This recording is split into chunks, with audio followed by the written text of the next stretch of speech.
In today's video, I'm going to teach you how to hide header or footer in WordPress website only in 5 minutes. We'll do this right inside the site editor, so you won't need any custom code or plugins. Start by opening your WordPress dashboard and launching the site editor for your homepage template. If you're using a block theme, you'll find this under Appearance, then Editor. You should be looking at the Home Template canvas, where you can edit the overall structure of the page. Next, open the List view to make selecting big layout pieces easier. The List view button sits in the top toolbar and toggles a sidebar that shows every block on the page in a clean outline. If the sidebar isn't visible, click the List view icon to reveal it. This view is the most reliable way to select the header and footer template parts without accidentally clicking inner blocks on the canvas. In the List view, locate the header item and select it. With the header highlighted, open its Options menu, the 3 dots next to the block's name in the sidebar or the toolbar.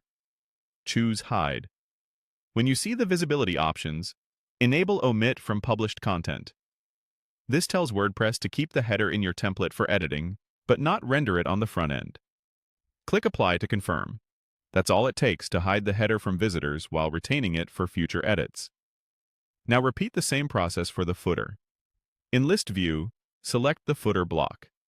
Open the Options menu, choose Hide, and turn on Omit from published content. Click Apply.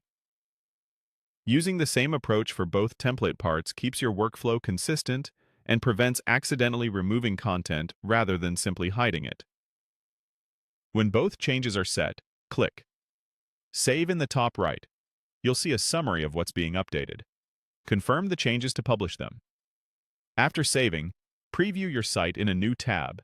The page should load without the header and footer on this template. If you still see them, clear your site and browser cache and refresh. A few quick notes to help you get the exact result you want. These changes apply to the template you're editing. If your theme uses multiple templates, repeat the process on each one where you want the header or footer hidden. To bring them back later, return to the same block, open the options, turn off Omit from published content, and apply. That's it. Clean, reversible, and done in minutes.